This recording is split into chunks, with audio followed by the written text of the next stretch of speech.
Hello and welcome back to another Level Upisode. Boys, you're level 5. Yeah. It feels so good. We've come so far. If I do say so, the best way to level up as well by defeating a group of women on the streets. I feel like you could have said that better. Nope, I said what I said. Yeah, fair enough. Boys, who wants to go first? Who wants to tell me what level 5 looks like for them? I'll go first. Merrick, as a Solarian level 5, was pretty simple. The big thing for Starfinder level 5 is that we all get 4 stat boosts. So we get to choose 4 abilities, give them all a +2. So overall, we all should be a little bit stronger at the basic level.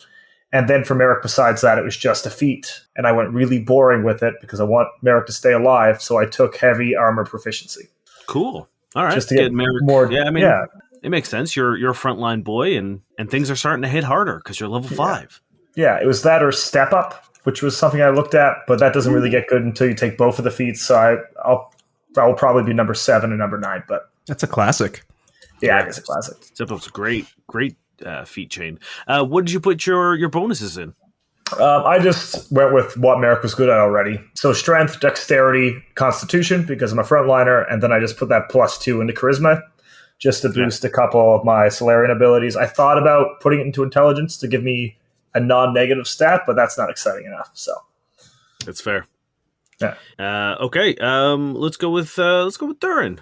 All right, Perry. What does Durin get? Oh man. What does Durin get? Now that's a question. No, okay.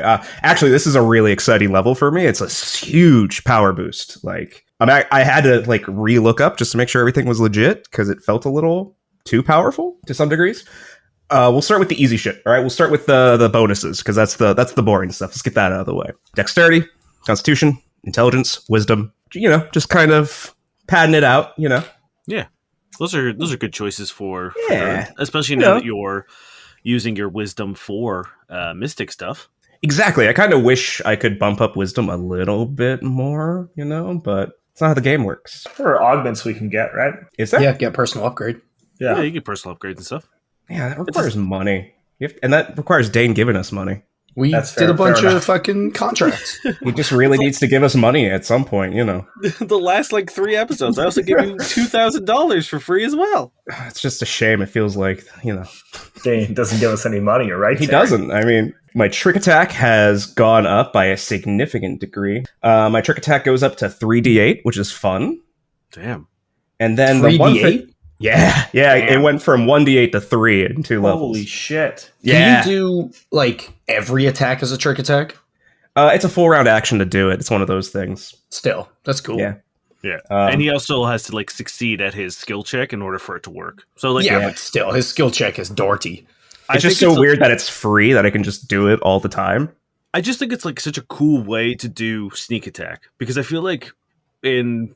Starfinder or Pathfinder and stuff like that, and even D&D, where it's you have to be in a very specific thing to do sneak attack, where this is operatives give you a lot more flexibility as to how to do the bread and butter of your class. I think it's a great way of also more flavor, right? Because you get a choice of ways you can do it. It's not just stealth, right?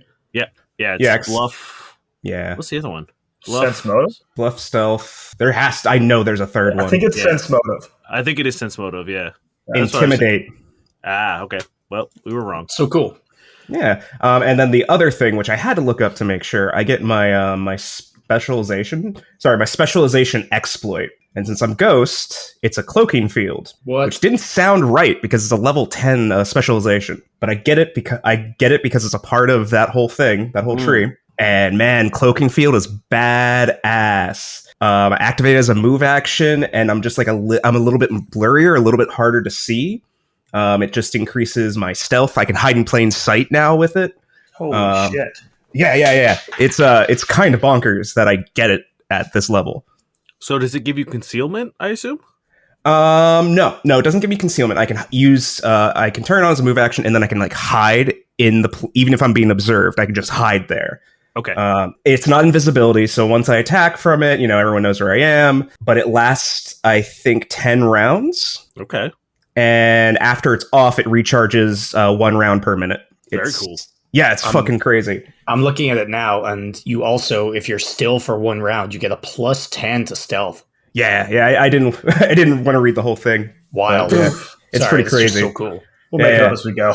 Yeah, you it's already fine. have really good stealth, so it's like Yeah.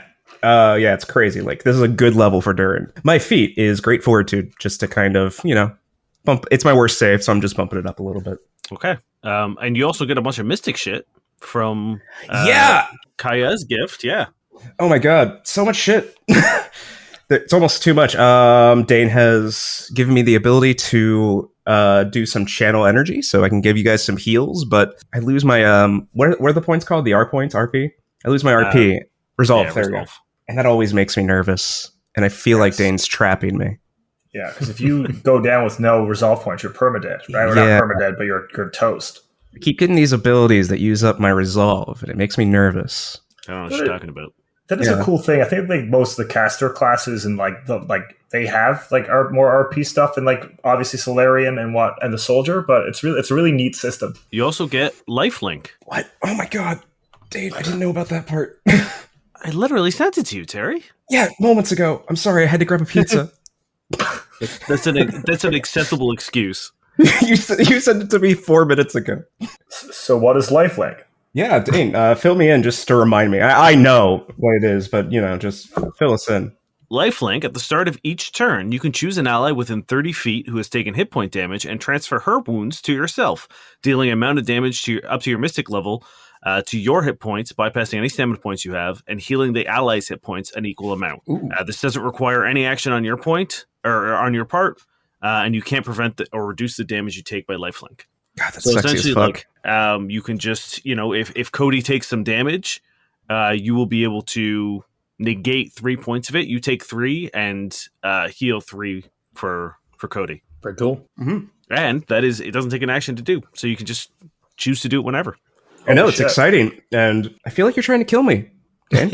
I really do. Well, I can sense it. I also think that, like, once again, our comp as a party is a little bit skewed to one side. So having you being able to do those things really helps me and Cody as two mostly melee fighters in a laser gun world get by. So it's for the best. And it makes it a little bit more exciting, too, because instead of, like, my turn, trick attack, I can kind of spread it out a little bit more. Yeah, I don't know. Like attack. So like super flare, whatever. For me, it sounds pretty good. So, all I just do is punch.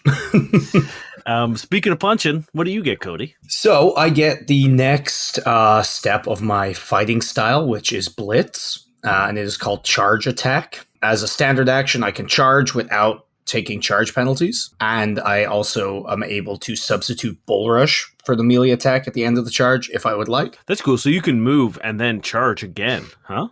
Because if it's a standard action? Yeah. Yeah, okay. I actually forgot that. I didn't realize it was a standard action until I just read it right there, which is kind of tight. So yeah, I can charge, no charge penalties, and Bull Rush instead, which is cool. It also sets me up for something later on, which I think doesn't happen until level 11, but I will eventually be able to charge as a standard action and make 2 attacks. Nice. Okay, kind of like Pounce.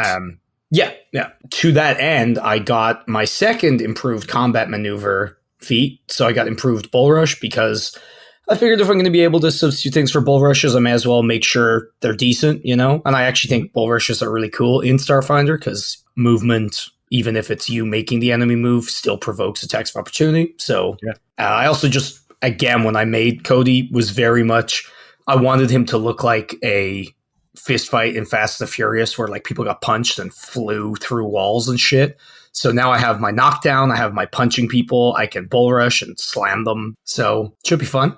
So that's my feat and my class feature. I'm not going to change my adaptive fighting feats, which I can do every time I level up. Okay. Because I didn't really get to use them, so I don't know. And I put my bonuses into Intelligence, Constitution, Dex, and Strength. So I have slightly more skill ranks finally.